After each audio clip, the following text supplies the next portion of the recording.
दोस्तों, मैं आज इस कहानी के माध्यम से ये बताना चाह रहा हूँ कि कभी भी रात में बिना जान पहचान का दरवाज़ा ना खोलें।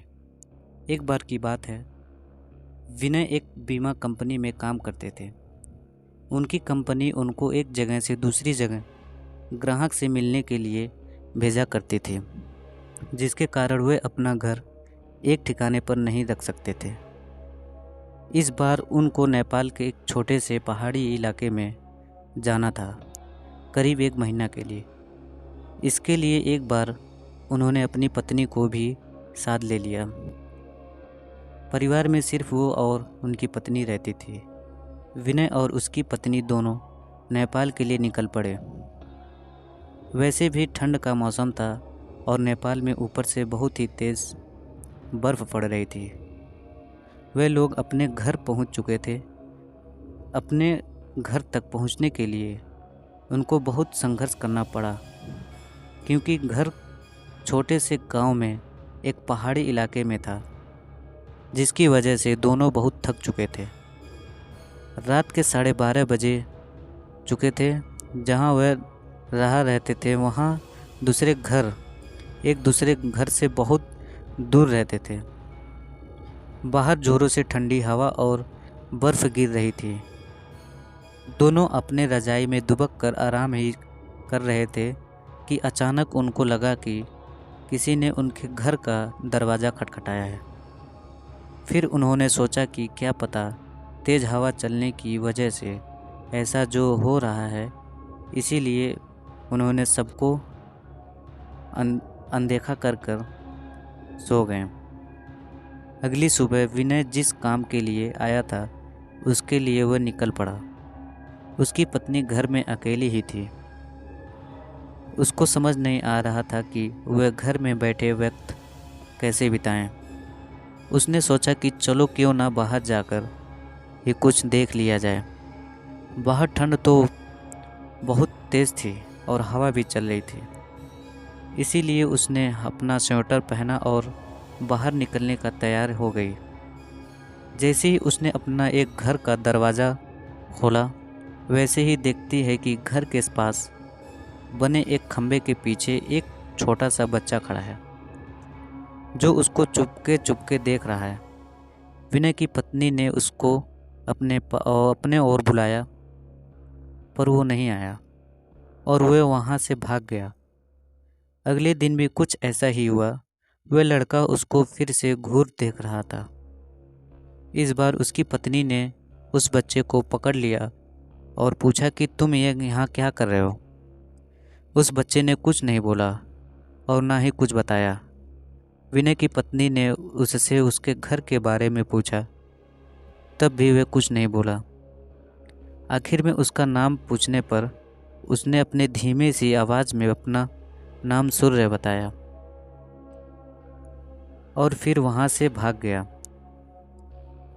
उसको उसका व्यवहार कुछ समझ नहीं आया। ये सिलसिला ऐसे ही चलता रहा। वह बच्चा रोज़ उसके खंबे के पीछे से निकलता था। उस दिन रविवार की रात थी। दोनों घर में अंगीठी के सामने आग ताप रहे थे, क्योंकि बाहर की हालत बहुत ख़राब थी। इतनी ख़राब कि कोई थोड़ी देर के लिए बाहर निकल जाए तो उसकी जान चली जाए। अचानक दरवाज़ा किसी ने खटखटाया। उन दोनों की फिर से लगा कि शायद हवा की वजह से ऐसा हो रहा है। तभी फिर से किसी ने दरवाज़ा खटखटाया। इस बार खटखटाने की आवाज़ साफ आ रही थी। ये आवाज़ सुनकर दोनों डर गए, क्योंकि इतनी रात को वे भी जान ले लेने वाली ठंडी में आखिर कौन हो सकता है। दोनों अचानक दरवाज़ा किसी ने खटखटाया। उन दोनों के फिर से लगा कि शायद हवा की वजह से ऐसा हो रहा है। तभी फिर से किसी ने दरवाज़ा खटखटाया। इस बार खटखटाने की आवाज़ साफ आ रही थी। ये आवाज़ सुनकर दोनों डर गए, क्योंकि इतनी रात को वे भी जान ले लेने वाली ठंड में आखिर कौन हो सकता है। दोनों केवल एक दूसरे का मुंह देख रहे थे। अचानक दरवाजे के बाहर से धीरे धीरे रोने की आवाज़ आने लगी।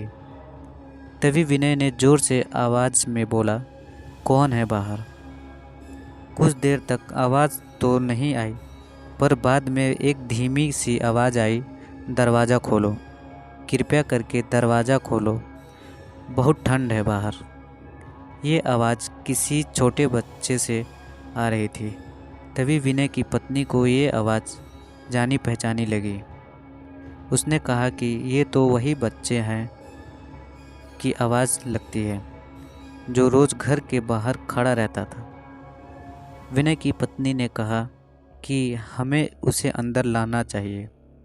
वे भागते हुए अभी दरवाजे के पास जा ही रही थी कि अचानक उनके घर के फ़ोन की घंटी बजी।